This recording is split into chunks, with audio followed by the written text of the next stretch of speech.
Willing po ba kayo magpakulong? Oo, papakulong ako. Papakulong ka. Tatawag po tayo ng pulis po ngayon. Bukas kaya. Ako, siguro, umiral siguro yung kadimonyo ng aking kamay, gumalaw. Salamat nga si Bautista dahil hindi siya nasugatan ng atakihin ni Valentino. Kita nyo yung CCTV, talaga tinagayo, no?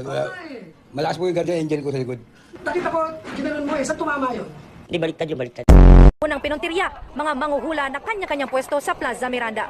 Bukod kasi sa hindi raw nasusunod ang physical distancing, doon na rin daw sila natutulog sa Plaza Miranda. Pinaalis sa Team Hawker sa mga manguhula, pati ang kanilang mga gamit at basura pinaligpit. Hirit nila sa mga manguhula. Dapat tinuhulaan nyo na mahuli kayo eh. Di nyo po na itatanong, kami po, hindi lang po kami entertainer talaga. Totoo yan? Doon sa Cebu po, isa po akong abogado doon. Ikaw abogado ka? O, abogado po Maraming ako. lawyer dito. O, abogado ako. Abogado ka? Lahat ng mga kliyente ko po, pinapangakuan ko po. Paano? Na kapag sila talo, tapos ako yung abogado, magpapakulong ako. Yun. Oh, kanina may tumawag, isang kliyente ko doon sa Cebu. Oh. Pero ibinigay ko sa ibang abogado. Bakit? Kalalabas ko lang sa kulungan.